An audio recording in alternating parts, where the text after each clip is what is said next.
Greetings, adventurers. This is DM Kurt, and I want to tell you how I'm getting ready for my next campaign. So, for my next campaign, I came up with an idea for what I wanted to basically do. I drew up a map on graph paper. Generally, for an outdoor wilderness setting, you use hex. For some reason, when I had the hex paper in front of me, I just had writer's block. And when I had grid graph paper, my hand just went, okay, this way and then this way and make my little symbols. No problem. The idea is that we're in a relatively warm climate. Okay, we're going to start off in some warm mountains and hills. You're near the equator. There are grasslands, there are deserts, and so it is coastal. There is a coastline. A small portion of the country touches the coast, and this is where the invaders come. The name of the campaign, Desert Heat, because, well, why not? Sounds 80s action movie-ish. 3-ring binder, sheet protectors, tabs. First section, campaign intro. This is your session 1, or call it session 0, whatever, where you sit down with the players and say, hey, I'm running this campaign, and here are the things that are appropriate to this area. We're playing orcs and orc adjacent. So that could be humans, because the orcs and the humans have been getting along fairly well. Could be half orcs. There's going to be a ton of half orcs. Could be maybe goblins. I'll allow an ogre or two, which is probably going to be somewhat reskinned off of orc or Goliath or whatever. Elves. There's not going to be any elves in here other than desert elves, which are tall, fast runners that based off of the Athasian elves out of Dark Sun.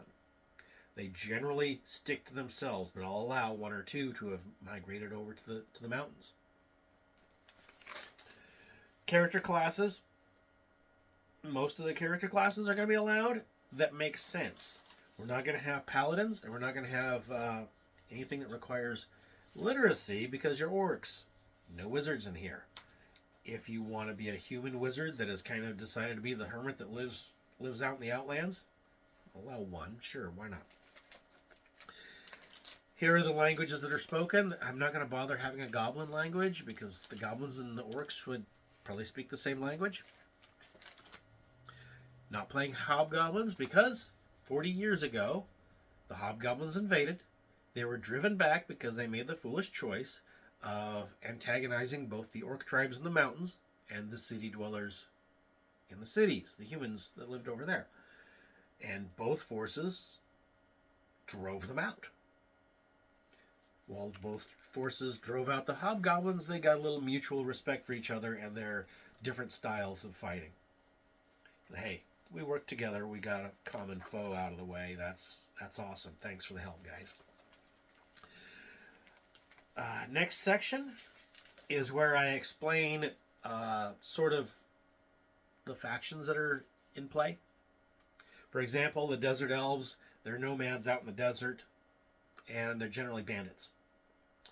The tribesmen of the mountains and hills, they have certain good relationship with the urban dwellers, but they don't want to live in such a rigid society. They're more like the wild ways. They have certain crops that grow in the mountains that they can sell through merchants, and the merchants sell those to the Northlands far away. So they have their own economy that way. Have my map. I have explanations of what's on the map. I have a list of useful names. Equipment list. So in this section here of rules and factions is going to be my equipment list. We're using a silver standard, or I intend to, where I just translate most of the prices from gold to silver at a 1-1 rate as opposed to the 110 it's supposed to be. So everything's going to be cheaper. but you have less money. So that balances out. Except it's going to be really hard to get some of the really heavy armors and some of the devices that are not usually sold in this land. We are going to be at the lower end of the D&D tech level, and the invaders will be at the higher end. And the invaders are going to be bringing black powder, which, hey, you fight the invaders, you get to loot their stuff. So we will have a handful of flintlock rifles in the hands of the orcs by the end of the campaign. Got a few artificed items you're going to be translating there. Have my little section of rules for diseases and exhaustion in case I use castles and crusades. I'm going to snag the 5e exhaustion rules. Diseases, I have descriptions of what dysentery and typhus do. My descriptor in the second to last section. Second to last section. This is the encounter to kick off the campaign.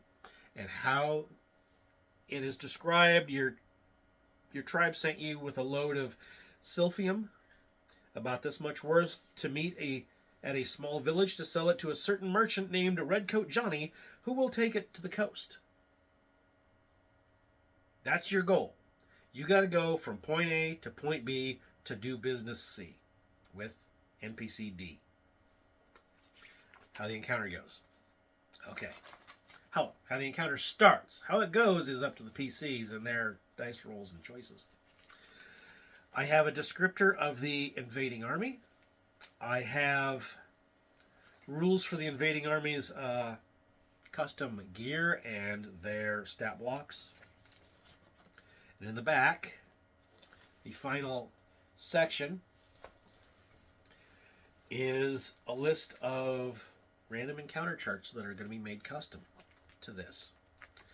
What I'm doing, however, is I'm going through Twilight 2000. And Twilight 2000, their encounter table is based on a 52 card deck of cards. So if you draw a club, it's violence, is the motivation of the creature. Your 2 through ace is what type of encounter it is, and your suit is the likely motivation, if applicable. Hearts, they want fellowship of some sort. Diamonds, they want money. Clubs is violence. Spades is power. For example,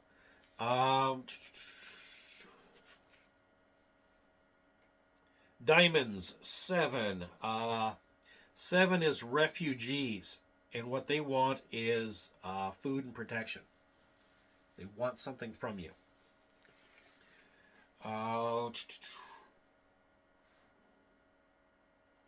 The 8 of clubs, 8 is hunters. Clubs is violence. A group of hunters have just killed an antelope, deer, or elk and are carving up the carcass. They are protective of their prey and will threaten or even attack the PCs if they feel cornered. One of the hunters suffers from pneumonia and can infect the PCs if they interact. That is, hunters, possible violence. Hearts. 3 is basically animals, and hearts is fellowship.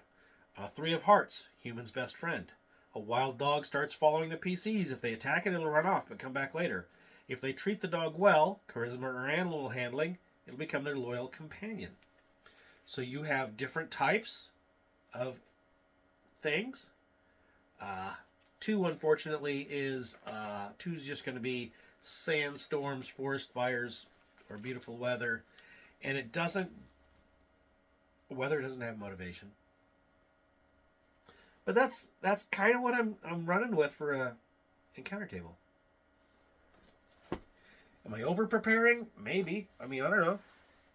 That's an opinion thing.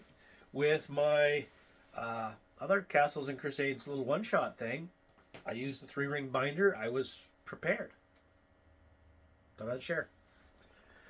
If you have any questions about the campaign, let me know in the comments. Thanks.